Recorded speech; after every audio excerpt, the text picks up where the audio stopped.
Hello welcome back to my channel. So ಇವತ್ತು ಇನ್ನೊಂದು announcement ಮಾಡಬೇಕು. ಏನಂದರೆ ಪಿನ್ಡ್ ಕಮೆಂಟ್ ಅಲ್ಲಿ ಒಂದು ವಾಟ್ಸಪ್ ಕಮ್ಯುನಿಟಿ ಗ್ರೂಪ್ ಇರುತ್ತೆ. ಪ್ಲೀಸ್ ಜಾಯಿನ್ ಆಗಿ, ಭಾಳ ಯೂಸ್ಫುಲ್ ಆಗುತ್ತೆ for all engineering students. But currently first sem ಸ್ಟೂಡೆಂಟ್ಸಿಗೆ ಭಾಳ ಯೂಸ್ ಆಗೋವಂಥದ್ದು. ಸೊ ಇವತ್ತು ನಾವು ಕಲಿಯೋಕೆ ಹೊಂಟಿರೋದು module number 4 which is embedded system ಮಾಡೋಕ್ಕೆ ಹೊಂಟಿದ್ದೀವಿ. ಎಂಬೆಡೆಡ್ ಸಿಸ್ಟಮಲ್ಲಿ ನಾನು ಟೋಟಲ್ ಆಗಿ ಟಾರ್ಗೆಟ್ ಮಾಡಿರೋದು 6 ಕ್ವಶನ್ಸು. ಈ 6 ಕ್ವಶನ್ಸಲ್ಲಿ ನಾನು ಇವತ್ತು 4 ಹೇಳ್ಕೊಡ್ತೀನಿ. ಇನ್ನೂ 2 ಕ್ವಶನ್ಸ್ನ ನಾನು ಬ್ಯಾಲೆನ್ಸ್ಡ್ ವಿಡಿಯೋ ಅಂತ ಇನ್ನೊಂದು ಮಾಡ್ತೀನಿ, ಅದರಲ್ಲಿ ಹೇಳ್ತೀನಿ, ಆಯಿತಾ. ಮತ್ತು ಮಾಡ್ಯೂಲ್ ನಂಬರ್ 5 ಕೂಡ ಇನ್ನು 2 ಕ್ವಶನ್ಸ್ ಉಳಿದಿದೆ, ಅದನ್ನು ಕೂಡ ಕವರಪ್ ಮಾಡ್ತೀನಿ ಆ ವಿಡಿಯೋದಲ್ಲಿ. ಯಾಕಂದರೆ ಈಗ ಫಸ್ಟು ಮೇನ್ ಥಿಂಗ್ಸ್ನ ಕವರಪ್ ಮಾಡೋಣ, ಆಯಿತಾ. ಸೊ ಫಸ್ಟ್ ಕ್ವಶನ್ ಇಲ್ಲಿ ಏನು ಅಂದರೆ ಮಾಡ್ಯೂಲ್ ನಂಬರ್ 4ಅಲ್ಲಿ differentiate between general computing system and embedded system ಅಂತ. Okay, difference between general computing system and embedded system ಅಂತ ಕೇಳ್ತಾರೆ. ಸೊ ಜನರಲ್ ಕಂಪ್ಯೂಟಿಂಗ್ ಸಿಸ್ಟಮ್ ಅಂದರೆ ನಾವೀಗ ಯಾವುದು ಲ್ಯಾಪ್ಟಾಪ್ಸ್ ಆಗಿರ್ಬೋದು, ಪಿ ಸಿ ಆಗಿರ್ಬೋದು ಏನು ಯೂಸ್ ಮಾಡ್ತಿದ್ದೀವಿ ಅವೆಲ್ಲವೂ ಜನರಲ್ ಕಂಪ್ಯೂಟಿಂಗ್ ಸಿಸ್ಟಮ್ ಒಳಗೆ ಬರ್ತವೆ. ಎಂಬೆಡೆಡ್ ಸಿಸ್ಟಮ್ ಅಂದರೆ it is in a very complex ಮತ್ತು ಒಂದು ಲೈಕ್ ಲೆಸ್ ಪವರ್ ಯೂಸ್ ಮಾಡುತ್ತೆ, ಓನ್ಲಿ ಫಾರ್ ಸ್ಪೆಸಿಫಿಕ್ ಟಾಸ್ಕ್ನ ಯೂಸ್ ಮಾಡುವಂಥದ್ದು. ಓಕೆ, ಸೊ ಇದರಲ್ಲಿ ಡಿಫ್ರೆನ್ಸ್ ಕೇಳ್ತಾರೆ. ಫಸ್ಟು ಮೇನ್ ಡಿಫ್ರೆನ್ಸ್, ನಾವು ಇನ್ವಿಜಿಲೇಟರ್ನ ಇಂಪ್ರೆಸ್ ಮಾಡಬೇಕು ಅಂದರೆ ಫಸ್ಟು ಈ ತಳಗಿದೆ ಅಲ್ಲ, ಈ ಪಾಯಿಂಟ್ನ ಬರೀರಿ. ಇನ್ವಿಜಿಲೇಟರ್ನ ನಾವು ಇಂಪ್ರೆಸ್ ಮಾಡಬೇಕು ಅಂದರೆ a system which is a combination of general purpose ಅಂತ ಇದೆ, ಜನರಿಕ್ ಹಾರ್ಡ್ವೇರ್ ಅಂತ ಒಂದು ಮೆನ್ಷನ್ ಮಾಡಿ, and general purpose operating system GPOS for executing a variety of applications. Okay, ಇಲ್ಲಿ ಎಂಬೆಡೆಡ್ ಸಿಸ್ಟಮಲ್ಲಿ ಆ system which is the combination of special purpose hardware and embedded operating system, OS ಅಂದರೆ operating system, for executing a specific set of applications. ಇಲ್ಲಿ ನೋಡಿ ಏನು ಹೇಳಕ್ಕೆ try ಮಾಡ್ತಿದ್ದಾರೆ ಅಂದರೆ ಒಂದು ಸಿಸ್ಟಮ್ ಇದೆ, ಅದರಲ್ಲಿ ಜನರಿಕ್ ಹಾರ್ಡ್ವೇರ್ ಮತ್ತು ಜನರಿಕ್ ಪರ್ಪಸ್ ಆಪರೇಟಿಂಗ್ ಸಿಸ್ಟಮ್ ಇರುತ್ತೆ, ಅದು ಎಷ್ಟೊಂದು ಕೆಲಸನ ಮಾಡುತ್ತೆ ಅಂತ, ಆಯಿತಾ. ಈ ಎಂಬೆಡೆಡ್ ಸಿಸ್ಟಮಲ್ಲಿ ಸ್ಪೆಷಲ್ ಪರ್ಪಸ್ ಹಾರ್ಡ್ವೇರ್, ಒಂದು ಸ್ಪೆಸಿಫಿಕ್ ಆಗಿರೋ ಇದೇ ಅಪ್ಪ ಅನ್ನೋ ಒಂದು ಹಾರ್ಡ್ವೇರ್ನ ತಗೊಳ್ತಾರೆ. ಆಮೇಲೆ ಅದೇ ರೀತಿ ಒಂದು ಸ್ಪೆಸಿಫಿಕ್ ಟಾಸ್ಕಾಗಿ ಬೇಕಾಗಿರೋ ಅಂಥ, ಅದಕ್ಕಾಗಿಯೇ ಮೇನ್ಲಿ ಡಿಸೈನ್ ಮಾಡಿರೋ ಅಂಥ ಎಂಬೆಡೆಡ್ ಆಪರೇಟಿಂಗ್ ಸಿಸ್ಟಮ್ನ ತಗೊಳ್ತಾರೆ. And it is used for only a specific applications ಮಾಡೋದಕ್ಕೆ ಯೂಸ್ ಆಗುತ್ತೆ. ಅಂದರೆ ಈ ಒಂದು ಡೆಫಿನಿಷನಿಂದ ನೀವು ಇಲ್ಲಿ ಎಷ್ಟು ಪಾಯಿಂಟ್ಸ್ ಬರಿಬೋದು ಅಂತ ನೋಡಿ. Okay, variety of application for executing a variety of applications ಅಂದರೆ ಈ ಪಾಯಿಂಟ್ ಬಂತು, it can perform many functions ಅಂತ. ಇಲ್ಲಿ ನೋಡಿ, a specific set of application, it perform specific task, ಆಯಿತಾ. ಆಮೇಲೆ it contains general purpose operating system, ಇಲ್ಲೇ ಇದೆ general purpose operating system. But embedded ಸಿಸ್ಟಮಲ್ಲಿ ಅದ್ರಾಗ ಆಪರೇಟಿಂಗ್ ಸಿಸ್ಟಮ್ ಇರ್ಬೋದು, ಇರ್ಲಂಗೂ ಇರ್ಬೋದು, ಆಯಿತಾ. ಆಮೇಲೆ ಮೈಕ್ರೋ ಪ್ರೊಸೆಸರ್ ಬೇಸ್ಡ್ ಸಿಸ್ಟಮ್, ಈಗ ನಮ್ಮ ಕಂಪ್ಯೂಟರ್ಸ್ ಒಳಗಿರೋದೇನು ಮೈಕ್ರೋ ಪ್ರೊಸೆಸರ್. ಎಂಬೆಡೆಡ್ ಸಿಸ್ಟಮಲ್ಲಿ ಯಾವ್ದು ಇರ್ತೈತಿ, ಮೈಕ್ರೋ ಕಂಟ್ರೋಲರ್. ಅಂದರೆ ಮುಂದೆ ಬರೋ ಜನ್ರೇಷನ್ ಏನಿರ್ತೈತಿ ಒಂದು ಕಂಟ್ರೋಲ್ಡ್ ಆಗಿರ್ತೈತಿ, ಆ ರೀತಿ ನೆನ್ಪಿಟ್ಕೊಳ್ರಿ. ಎಂಬೆಡೆಡ್ ಸಿಸ್ಟಮ್ ಅಂದರೆ ಫ್ಯೂಚರ್, ಓಕೆ, ಮುಂದೆ ಬರೋದು ಏನಾಗಿರ್ತೈತಿ ಇನ್ನು ಕಂಟ್ರೋಲ್ಡ್ ಆಗಿರ್ತೈತಿ, ಅದು ಮೈಕ್ರೋ ಕಂಟ್ರೋಲರ್, ಆ ರೀತಿ ನೆನ್ಪಿಟ್ಕೋಬೋದಾ. It can be reprogram for new purpose, ಅಂದರೆ it can perform many task. ಅಂದರೆ ಒಂದು ಪ್ರೋಗ್ರಾಮ್ ಬರೆದಿರ್ತೀವಿ ಅಂತ ತಗೊಳ್ಳಿ, ಅದನ್ನು ಮತ್ತೆ ನಾವು ಚೇಂಜ್ ಮಾಡಿ ಇನ್ನೊಂದು ಪ್ರೋಗ್ರಾಮ್ ಕೂಡ ಬರಿಬೋದು. ಇಟ್ ಕ್ಯಾನ್ ಬಿ ರೀಪ್ರೋಗ್ರಾಮ್ಡ್, ಅದು ಎಷ್ಟೊಂದು ನ್ಯೂ ಪರ್ಪಸ್ಸಿಗೆಲ್ಲ ಯೂಸ್ ಆಗೋಂಗೆ ಮಾಡ್ಬೋದು. ಇದು ಹಂಗೆ ಅಲ್ಲ, ಒಂದು ಸ್ಪೆಸಿಫಿಕ್ ಟಾಸ್ಕ್, ಒಂದೇ ಟಾಸ್ಕ್ ಅದನ್ನೇ ತಿರ್ಗಾ ಬರ್ದಿದ್ದಾರೆ ಅಷ್ಟೇ. ಈಗಿದು ಎಷ್ಟೊಂದು ಮೆನಿ ಟಾಸ್ಕ್ ಮಾಡ್ತಿದೆ ತಾನೆ. ಮೆನಿ ಟಾಸ್ಕ್ ಅಂದರೆ ಏನು, ಭಾಳ ದೊಡ್ಡ ಕೆಲಸ. ಸೊ ದೊಡ್ಡ ಕೆಲಸ ಆಗಿರೋದು ಇದು ಬಿಗ್ಗರ್ ಇನ್ ಸೈಜ್ ಇರ್ತೈತಿ ವಿತ್ ಲಾರ್ಜರ್ ಹಾರ್ಡ್ವೇರ್ ಕೂಡ ಭಾಳ ದೊಡ್ಡದಿರುತ್ತೆ. Embedded devices are smaller in size, ಒಂದೇ ಕೆಲಸ ಅಲ್ವಾ, ಅದಕ್ಕೆ ಆರಾಮಾಗಿ. ಪವರ್, ಇದು ಭಾಳ ಕೆಲಸ ಮಾಡೋದಕ್ಕೆ ಏನು ಬೇಕು, ಪವರ್ ಹೈ ಬೇಕು. ಇಲ್ಲಿ ಪವರ್ ಒಂದೇ ಕೆಲಸ ಮಾಡೋದಕ್ಕೆ ಏನು ಬೇಕು, ಲೆಸ್ ಬೇಕು. ಈ ಥರ ಒಂದು ಫ್ಲೋ ಒಳಗೆ ಹೊಂಟ್ರೆ ಆರಾಮಾಗಿ ನೆನ್ಪಿಟ್ಕೋಬೋದು. ಫಸ್ಟ್ ಪಾಯಿಂಟ್ ಏನು ಬರೆದ್ರಿ, ಈ ಪಾಯಿಂಟ್ ಬರೀಬೇಕು, ಆ system which is the combination of generic hardware and general purpose operating system for executing a variety of applications. ಇಲ್ಲಿ ಒಂದು ಸ್ಪೆಸಿಫಿಕ್ ಪರ್ಪಸ್, ಒಂದು ಸ್ಪೆಸಿಫಿಕ್ ಆಗಿರೋ ಹಾರ್ಡ್ವೇರ್ ಯೂಸ್ ಮಾಡ್ತಾವಪ್ಪ. ಆಮೇಲೆ ಎಂಬೆಡೆಡ್ ಸಿಸ್ಟಮ್ ಒಂದು ಸ್ಪೆಸಿಫಿಕ್ ಆಗಿರೋದಕ್ಕೆ ಯೂಸ್ ಮಾಡ್ತೀವಿ ಅಂತ. ಆಮೇಲೆ ಮುಂದೆ ಬರೋ ಜನ್ರೇಷನ್ ಏನು, ಒಂದು controlled micro controller base system, ಇದು ಮೈಕ್ರೋ ಪ್ರೊಸೆಸರ್. ಇದ್ರಾಗ ಆಪ್ರೇಟಿಂಗ್ ಸಿಸ್ಟಮ್ ಇರ್ಬೋದು ಇರ್ಲಂಗಿರ್ಬೋದು. ಇದ್ರಾಗೆ ಜನರಲ್ ಪರ್ಪಸ್ ಆಪ್ರೇಟಿಂಗ್ ಸಿಸ್ಟಮ್ ಇರುತ್ತೆ. ಇದು ಬಿಗರ್ ಇನ್ ಸೈಜ್ ಮತ್ತು ಪವರ್ ಏನಾಗಿರುತ್ತೆ ಭಾಳ ಹೈ ಇರ್ತೈತಿ, ಇಲ್ಲಿ ಲೆಸ್ ಇರ್ತೈತಿ. ಈ ಥರ ಯಾಕೆ ಕಟ್ ಮಾಡಿ ಹಾಕಿದ್ದೀನಿ ಅಂದರೆ ಯಾವ್ಯಾವ ಭಾಳ ಈಸಿ ಮತ್ತು ಭಾಳ ಸ್ಕೋರಿಂಗ್ ಇದ್ದಾವೆ ಆ ಥರ ಪಾಯಿಂಟ್ಸ್ನ ನಾನು ತೆಗೆದು ಹಾಕಿರೋದಷ್ಟೇ. ಇಲ್ಲಿ ಇನ್ನೊಂದು ಪಾಯಿಂಟ್ ಇದೆ, performance is a key deciding factor. ಅಂದರೆ ನಮಗೆಲ್ಲ ಕಂಪ್ಯೂಟರ್ಸ್ಗೆ ಏನು ಬೇಕೋ ಭಾಳ ಗಡ ಆಗಬೇಕು. ಸೊ ಅದಕ್ಕೆ i5 ಬಂದಿದೆ, i7 ಬಂದಿದೆ, i9 ಬಂದಿದೆ ಅಲ್ವಾ. So i9 is far better then i7 ಅಂತ ಹೇಳ್ತೀವಿ. ಫಾಸ್ಟರ್ ಈಸ್ ಬೆಟರ್ ಅಂತ ನಾವು ತಿಳ್ಕೊತೀವಿ. That is in general computing ಸಿಸ್ಟಮಲ್ಲಿ. ಓಕೆ, ಬಟ್ ಎಂಬೆಡೆಡ್ ಸಿಸ್ಟಮಲ್ಲಿ ಏನು, ನಮಗೆ ಪವರ್ ಎಷ್ಟಪ್ಪ ರಿಕ್ವೈರ್ಮೆಂಟ್ ಆಗ್ತಿದೆ, ಮೆಮೊರಿ ಹೆಂಗೆ ಸ್ಟೋರ್ ಮಾಡ್ತಿದೆ, these are the key deciding factors. ನಾವು ಇದನ್ನೆಲ್ಲ ಎಂಬೆಡೆಡ್ ಸಿಸ್ಟಮಲ್ಲಿ ನೋಡ್ತೀವಿ, ಡಿಸೈಡಿಂಗ್ ಫ್ಯಾಕ್ಟರ್ಸಲ್ಲಿ. ನೆಕ್ಸ್ಟ್ ಕ್ವಶನು, ಈ ಕ್ವಶನ್ನು ಹೆಂಗೆ ಕೇಳ್ತಾರೆ ಅಂದರೆ like write a short note on instrumental system and control system and short note on the classification of embedded systems ಅಂತ. So ಆ ರೀತಿ ಶಾರ್ಟ್ ನೋಟ್ ಏನಾದ್ರು ಕೇಳಿದಾಗ ನೀವು ಇಷ್ಟು ಡಿಫೈನ್ ಮಾಡಿದರೆ ಸಾಕು. ಆ್ಯಂಡ್ ಬೇಸ್ಡ್ ಆನ್ ಜನ್ರೇಷನ್ ಮೇಲೆ ನಾವು ಅದನ್ನ ಡಿವೈಡ್ ಮಾಡ್ತೀವಿ. ಕ್ಲಾಸಿಫಿಕೇಷನ್ ಆಫ್ ಎಂಬೆಡೆಡ್ ಸಿಸ್ಟಮ್ಸ್ ಇದು ಮೇನಾಗಿ ಕ್ವಶನ್ ಏನು ಕೇಳಲ್ಲ ಅವರು, but just for an information ಅನ್ಬೋದು ಅಷ್ಟೇ.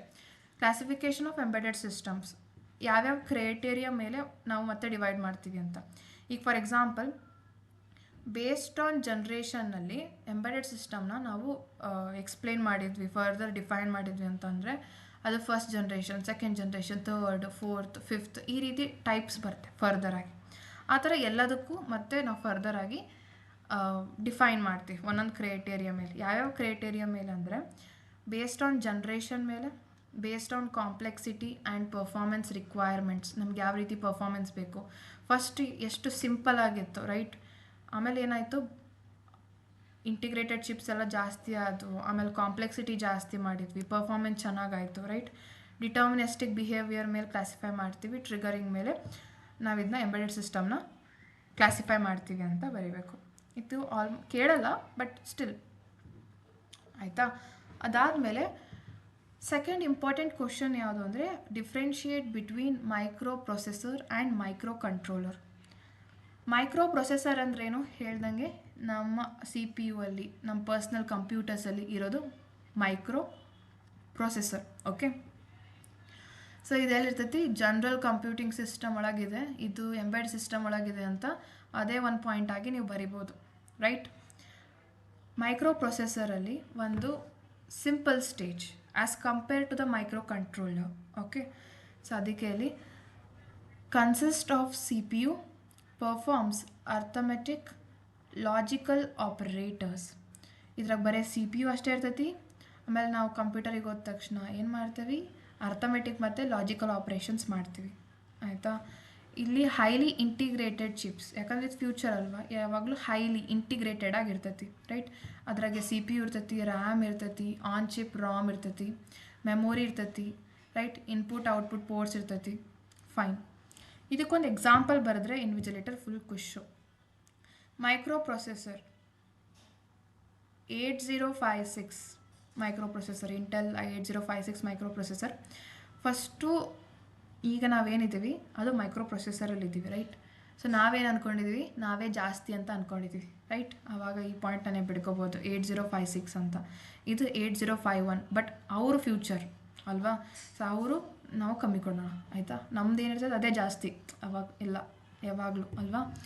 Mainly used in personal computers right, mainly used in embedded ಸಿಸ್ಟಮಲ್ಲಿ ಯೂಸ್ ಮಾಡ್ತೀವಿ ಅಂತ ಇದನ್ನು ಬರೀಬೋದು, ಮತ್ತು ಅದನ್ನ ಜನರಲ್ ಕಂಪ್ಯೂಟಿಂಗ್ ಸಿಸ್ಟಮಲ್ಲಿ ಯೂಸ್ ಮಾಡ್ತೀವಿ ಅಂತಲೂ ಬರೀಬೋದು. ಎರಡು ಪಾಯಿಂಟ್ಸ್ ಅಲ್ಲೇ ಆಗಿಬಿಡುತ್ತೆ. ಡಿಪೆಂಡೆಂಟ್ ಯೂನಿಟ್, ಯಾಕಂದ್ರೆ ಇದ್ರಲ್ಲಿ ನಾವು ಎಷ್ಟೊಂದು ಮೆನಿ ಟಾಸ್ಕ್ ಮಾಡ್ತೀವಿ, ಒಂದ್ರ ಮೇಲೆ ಒಂದು ಏನಾಗಿರ್ತೈತಿ ಡಿಪೆಂಡ್ ಆಗೇ ಇರ್ತೈತಿ. ಇದು ಸೆಲ್ಫ್ ಕಂಟೈನ್ಡ್ ಯೂನಿಟ್, ಒಂದೇ ಕೆಲಸ ಮಾಡೋದು ಬಟ್ ಅದು ಪರ್ಫೆಕ್ಟ್ ಆಗಿರ್ತೈತಿ. That is in embedded systems. So ಅದು ಸೆಲ್ಫ್ ಕಂಟೈನ್ಡ್ ಯೂನಿಟ್ ಆಗಿರ್ತೈತಿ. ಕನ್ಸ್ಯೂಮ್ಸ್ ಮೋರ್ ಪವರ್, ಸರಿ ಹೇಳ್ದಂಗೆ ಸರಿಯಲ್ಲ ಅದು ಒಂದು ಪಾಯಿಂಟ್ ಇತ್ತಲ್ವ, ಇಲ್ಲಿ ಲೆಸ್ ಪವರ್. ಇಲ್ಲಿ ಮೈಕ್ರೋ ಪ್ರೊಸೆಸರ್ ಅಂದರೆ ನಮ್ಮ ಫ್ರೆಂಡ್ ಯಾರು ಅಂದರೆ ವಾನ್ ನ್ಯೂಮನ್ ಅಂತ ನೆನ್ಪಿಟ್ಕೊಳ್ರಿ. ನಮ್ಮ ಫ್ರೆಂಡ್ ಅಲ್ಲ ಬಟ್ ಸ್ಟಿಲ್ ಸೈಂಟಿಸ್ಟ್ ಅಲ್ವಾ. ಯಾರ ಆರ್ಕಿಟೆಕ್ಚರ್ ಅವನು ಪ್ಲಾನಿಂಗ್ ಅಲ್ವಾ, ವಾನ್ ನ್ಯೂಮನ್ ಆರ್ಕಿಟೆಕ್ಚರ್ ಮೇಲೆ. ಇದು architecture is Harvard architecture, he is our senior ಅಂತ ತಿಳ್ಕೊಳ್ರಿ. Okay, von Neumann is our classmate, senior is our Harvard. Next micro processor ಏನಿದೆ ಇದು ಭಾಳ ಸೈಜಲ್ಲಿ ಬಿಗ್ ಇದೆ, ರೈಟ್. ನಾವಾಗಲೇ ನೋಡ್ದಂಗೆ ಸೈಜಲ್ಲಿ ಭಾಳ ಏನಿದೆ ಬಿಗ್ ಇದೆ. ಸೊ ಇದು ಭಾಳ ಕಾಂಪ್ಲೆಕ್ಸ್ ಇದೆ ಮತ್ತು ಎಕ್ಸ್ಪೆನ್ಸಿವ್ ಇದೆ. ಭಾಳ ದೊಡ್ಡದಿದ್ದಷ್ಟು ಕಾಂಪ್ಲೆಕ್ಸ್ ಇರ್ತೈತಿ, ಎಕ್ಸ್ಪೆನ್ಸಿವ್ ಇರ್ತೈತಿ, ರೈಟ್. ಆಮೇಲೆ ಇದನ್ನ ನಾವು ಲಾರ್ಜ್ ನಂಬರ್ ಆಫ್ ಇನ್ಸ್ಟ್ರಕ್ಷನ್ಸ್ ಕೊಡ್ತೀವಿ, ಯಾಕಂದರೆ ಎಷ್ಟೊಂದು ಟಾಸ್ಕ್ ಮಾಡತ್ತೆ. ಇದು ಒಂದೇ ಟಾಸ್ಕ್ ಅಂತ ಅಲ್ಲ, ಇದು ಸಿಂಪಲ್ ಇರುತ್ತೆ, ಇದ್ರ ಉಲ್ಟಾ ಎಕ್ಸ್ಪೆನ್ಸಿವ್ ಇರ್ತೈತಿ ಮತ್ತು ಲೆಸ್ ನಂಬರ್ ಆಫ್ ಇನ್ಸ್ಟ್ರಕ್ಷನ್ಸ್, ಯಾಕಂದ್ರೆ ಮಾಡೋದೇ ಒಂದು ಕೆಲಸ, ರೈಟ್. ಅದು ಸ್ಪೆಸಿಫಿಕ್ಕಾಗಿ ಪರ್ಫೆಕ್ಟಾಗಿ ಮಾಡ್ತೈತಿ. ನೆಕ್ಸ್ಟ್ ಇದು ಲಾಸ್ಟ್ ಪಾಯಿಂಟ್ ಬರೀರಿ ಇಲ್ಲ ಬಿಡಿ, but 7 to 6 is enough. Most of the time general purpose in design and operation, mostly application oriented, domain specific. ಅಂದರೆ ಇದು ವೆರೈಟಿಯಲ್ಲಿ ಮಾಡುತ್ತೆ, ಇದು ಸ್ಪೆಸಿಫಿಕ್ ಆಗಿ ಮಾಡುತ್ತೆ ಅಂತ ಅವ್ರು ಅದನ್ನೇ ಹೇಳ್ತಿದ್ದಾರೆ ಅಷ್ಟೆ. Next question number 3 which is very important question. RISC and CISC differentiate. What is RISC ಅಂದರೆ reduced instruction set computer. CISC ಅಂದರೆ ಕಾಂಪ್ಲೆಕ್ಸ್ ಇನ್ಸ್ಟ್ರಕ್ಷನ್ ಸೆಟ್ ಕಂಪ್ಯೂಟರ್. ಇಲ್ಲಿ ನೋಡಿ ಭಾಳ ಇಂಪಾರ್ಟೆಂಟಾಗಿ ಅಬ್ಸರ್ವ್ ಮಾಡಿ, ಇಲ್ಲಿ ನಮಗೆ ಡಿಮ್ಯಾಂಡ್ ಮಾಡೋದು 9 ಪಾಯಿಂಟ್ಸ್ ಬರೀರಿ, ಇಲ್ಲ 8 to 9 ಪಾಯಿಂಟ್ಸ್ ಬರೀರಿ ಅಂತ. ಫೈನ್. ರೆಡ್ಯೂಸ್ಡ್ ಅನ್ನೋ ವರ್ಡ್, ಕಾಂಪ್ಲೆಕ್ಸ್ ಅನ್ನೋ ವರ್ಡ್ ಎಷ್ಟು ಹೆಲ್ಪ್ ಮಾಡುತ್ತೆ ನಮಗೆ ಅಂದರೆ, ರೆಡ್ಯೂಸ್ಡ್ ಆಗಿದೆ. ಓಕೆ, ರೆಡ್ಯೂಸ್ಡ್ ಅಂದರೆ ಏನು? ಕೆಲಸ ಕಮ್ಮಿ. ಯಾರಿಗೆ ಜಾಸ್ತಿ ಕೆಲಸ ಕಮ್ಮಿ ಇರ್ತೈತಿ ಕಂಪ್ಯಾರಿಟಿವ್ಲಿ? ಸಾಫ್ಟ್ವೇರ್ ಅವರಿಗೆ, ರೈಟ್. ಕಾಂಪ್ಲೆಕ್ಸ್ ಯಾರಿಗಿರ್ತೈತಿ? ಹಾರ್ಡ್ವೇರ್ ಅವರಿಗೆ, ರೈಟ್. ಆ ಥರ ಅಲ್ವಾ. ರೆಡ್ಯೂಸ್ಡ್ ಅಂದರೆ ರೆಡ್ಯೂಸ್ಡ್ ಆಗಿ ಅಂದರೆ ಲೋ ಪವರ್ ಕನ್ಸಂಪ್ಷನ್. ಪವರ್ ಏನಿರ್ತೈತಿ? ಲೋ ಇರ್ತೈತಿ. ಕನ್ಸಂಪ್ಷನ್ ಲೋ ಪವರ್ ಕನ್ಸಂಪ್ಷನ್, ಸ್ವಲ್ಪದ್ರಲ್ಲೇ ಮಾಡಿಬಿಡ್ತದೆ. ಇಲ್ಲಿ ಹೈ ಪವರ್ ಕನ್ಸಂಪ್ಷನ್. ಕಾಂಪ್ಲೆಕ್ಸ್ ಅಂದರೆ ಏನು? ಹೈ ಅಲ್ವಾ. ಆಮೇಲೆ reduced simple decoding of instruction, complex decoding of instruction, right. ಈಗ ಇದು ಸಾಫ್ಟ್ವೇರಲ್ಲಿದೆ ಅಲ್ವಾ. ಸಾಫ್ಟ್ವೇರ್ ಅಂದ್ರೇನು? ಸಿಂಪಲ್ ಅಂತ ಅರ್ಥ, ರೈಟ್. ಈ ಸಿಂಪಲ್ ಆಗಿರಬೇಕು, ನಮಗೆ ವೆರಿ ಈಸಿ ಟು ಯೂಸ್ ಆಗಿರಬೇಕು ಅಂದರೆ ಅದ್ರಾಗೆ ಜಾಸ್ತಿ ರ್ಯಾಮ್ ಇರಬೇಕು. ಇಲ್ಲೊಂದು ಪಾಯಿಂಟ್ ಇದೆ ನೋಡಿ, uses multiple registers. RAM registers ಏನಾಗಿರಬೇಕು? ಜಾಸ್ತಿ ಇರಬೇಕು. ಇರೋದ್ರ ಉಲ್ಟಾ, requires a minimum amount of RAM, requires a single register. ಎಷ್ಟು ಪಾಯಿಂಟ್ಸ್ ಆಯ್ತಿಲ್ಲ? 1 2 3 4 5 6. ಆಮೇಲೆ ರೆಡ್ಯೂಸ್ಡ್ ಆಗಿತ್ತು, ಸಾಫ್ಟ್ವೇರ್ ಕೆಲಸ ಎಲ್ಲ ಗಡಗಡ ಆಗಿಬಿಡ್ತೈತಲ್ವ. ಎಕ್ಸಿಕ್ಯೂಷನ್ ಟೈಮ್ ಇಸ್ ಲೆಸ್, ಇದು ಎಕ್ಸಿಕ್ಯೂಷನ್ ಟೈಮ್ ಇಸ್ ಹೈ. ಮತ್ತು ರೆಡ್ಯೂಸ್ಡಲ್ಲಿ ಏನಾಗಿರ್ತೈತಿ? ಸಾಫ್ಟ್ವೇರ್ ಅಂದರೆ ಏನು? ನಾವೆಲ್ಲ like computers are carriable, but ಮೆಕ್ಯಾನಿಕಲಲ್ಲಿ ಹಂಗಾಗಲ್ಲ, ಎಷ್ಟೊಂದು ದೊಡ್ಡವು ಇರ್ತವೆ ಎಲ್ಲ ಥಿಂಗ್ಸ್, ರೈಟ್. ಸೊ ಇದು ಸ್ಮಾಲ್ ಸೈಜ್ ಕೋಡ್ ಅಂತ, ಇದು ಲಾರ್ಜ್ ಕೋಡ್ ಸೈಜ್ ಅಂತ, ರೈಟ್. ಆಮೇಲೆ ಇದು ಕಂಪೌಂಡ್ ಅಡ್ರೆಸ್ಸಿಂಗ್ ಮೋಡ್, ಇದು ಲಿಮಿಟೆಡ್ ಅಡ್ರೆಸ್ಸಿಂಗ್ ಮೋಡ್. ಒಂದಿಷ್ಟು ಮಾಡಿದ ತಕ್ಷಣ ನಿಮ್ಗೆ ಮುಗೀತು ಅಂತ. ಬಟ್ ಇಲ್ಲಿ ನಾವು ಸಾಫ್ಟ್ವೇರ್ ಅವರು ಭಾಳ ಬೇಕಾದ್ರೂ ಎಕ್ಸ್ಪ್ಯಾಂಡ್ ಮಾಡ್ಬೋದು ಅಂತ. ಎಷ್ಟು ಪಾಯಿಂಟ್ಸ್ ಆಯ್ತು ಈಗ?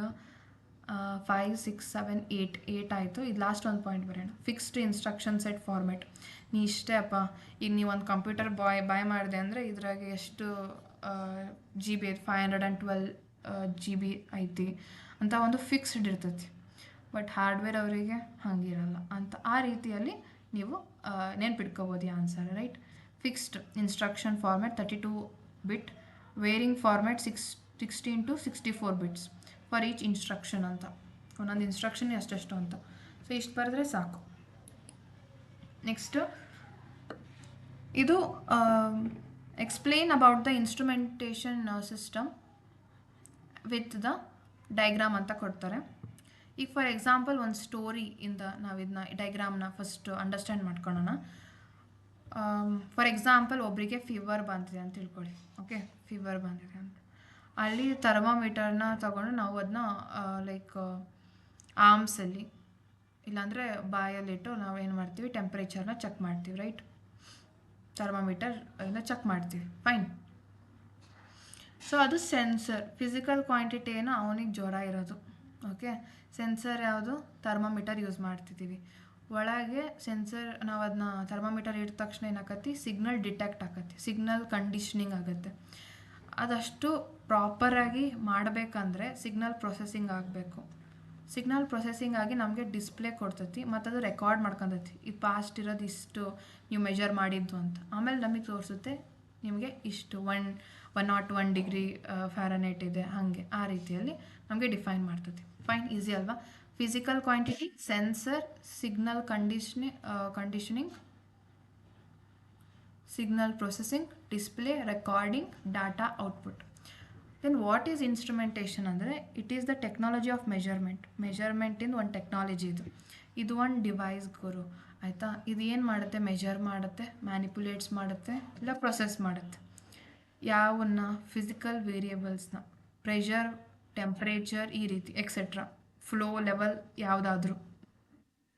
ಇಟ್ ಯೂಸಸ್ ಸೆನ್ಸರ್, ಅದ್ರಾಗ ಒಂದು ಸೆನ್ಸರ್ ಇರ್ತದೆ, ಅದಕ್ಕೆ ಒಂದು ಫಿಸಿಕಲ್ ಕ್ವಾಂಟಿಟಿನ ನೀವು ಮೆಜರ್ ಮಾಡೋಕ್ಕೆ ಇಲ್ಲ ನಾವು ಅದನ್ನ ಡಿಟೆಕ್ಟ್ ಮಾಡೋಕ್ಕೆ ಯೂಸ್ ಮಾಡ್ತಿರ್ತೀವಿ. Which measures the physical quantity such as temperature, pressure, flow level etcetera. It converts into electrical signals. ಅವಾಗ ನಮಗೆ ತೋರಿಸ್ಬೇಕಲ್ವ ಅದೆಷ್ಟು ಅಂತ, ಅದು ಎಲೆಕ್ಟ್ರಿಕಲ್ ಸಿಗ್ನಲ್ಸೇ ಆಗಿ ಕನ್ವರ್ಟ್ ಆಕತಿ ಅಂತ. The electrical signals produced by the sensors may be of low amplitude. ಅಂದರೆ ಅಷ್ಟು ಕರೆಕ್ಟಾಗಿ ಡಿಟೆಕ್ಟ್ ಆಗಬೇಕಲ್ಲ, ಸೊ ಅದನ್ನು ನಾವು ಸ್ವಲ್ಪ ಪ್ರೊಸೆಸಿಂಗ್ ಮಾಡಬೇಕು. ಅದು ಭಾಳ ಲೋ ಆ್ಯಂಪ್ಲಿಟ್ಯೂಡಲ್ಲಿದ್ದರೆ, ಈಗ ಇಷ್ಟಿದ್ರೆ ನಮಗೆ ಕಾಣಲ್ಲ, ಓಕೆ ಇಷ್ಟೇ ಇರಬೇಕು, ಅದು ಲಾರ್ಜ್ ಆ್ಯಂಪ್ಲಿಟ್ಯೂಡಲ್ಲಿ ಇರಬೇಕು, ರೈಟ್. ಸೊ ಅವಾಗ ನಮಗೆ ಕರೆಕ್ಟಾಗಿ ನೋಡ್ಬೋದು, ರೈಟ್, ಎಷ್ಟಿದೆ ಫೀವರು. ಹಾಗೆ ಸಫರ್ ಫ್ರಮ್ ನಾಯ್ಸ್. ಯಾಕೆ ಹಂಗೆ ಇರ್ತೈತಿ? ಲೋ ಆ್ಯಂಪ್ಲಿಟ್ಯೂಡ್ ಇರ್ತೈತಿ ಮತ್ತು ಅದ್ರಾಗ ನಾಯ್ಸ್ ಇರ್ತೈತಿ, ಅದನ್ನು ನಾವು ಕ್ಯಾನ್ಸಲೇಷನ್ ಮಾಡಬೇಕು. ಸೊ ಅದನ್ನು ನಾವು ಈ ಪ್ರೊಸೆಸಲ್ಲಿ ಮಾಡ್ತೀವಿ, ಸಿಗ್ನಲ್ ಪ್ರೊಸೆಸಿಂಗ್ ಲೆವೆಲಲ್ಲಿ ನಾವು ಆ ಸ್ಟೆಪ್ನ ಮಾಡ್ತೀವಿ. ಅದ್ರಾಗ ಯಾವ್ದಾದ್ರು ಬರ್ತೈತಿ? ಆಂಪ್ಲಿಫಿಕೇಷನ್ ಬರ್ತೈತಿ, ಫಿಲ್ಟ್ರಿಂಗ್ ಬರ್ತೈತಿ, ಅಟಿನ್ಯೂಷನ್ ಬರ್ತೈತಿ. ಅದನ್ನು ನಾವು ಸಿಗ್ನಲ್ ಪ್ರೊಸೆಸಿಂಗ್ ಸ್ಟೆಪ್ಪಲ್ಲಿ ಮಾಡ್ತೀವಿ. The signal generated by the signal conditioning will be analogue, ಅಂದರೆ ನ್ಯಾಚುರಲ್ ಸಿಗ್ನಲ್ ಆಗಿರ್ತೈತಿ. ಅದನ್ನು ಮತ್ತೆ ನಾವು ಅನಲಾಗ್ ಡಿಜಿಟಲ್ ಕನ್ವರ್ಟರ್ ADC ಇಂದ ಡಿಜಿಟಲ್ ಫಾರ್ಮಿಗೆ ತರಬೇಕು. ಅನಲಾಗಿಂದ ಡಿಜಿಟಲ್ ಫಾರ್ಮಿಗೆ ತರಬೇಕು, ರೈಟ್. ಸೊ ಏನು ಯೂಸ್ ಮಾಡ್ತೀರಾ ಈ ಥರ ನಾವು ಅದನ್ನ ಕನ್ವರ್ಷನ್ ಮಾಡಬೇಕು ಅಂದರೆ ADC. What is ADC? Analog digital converter.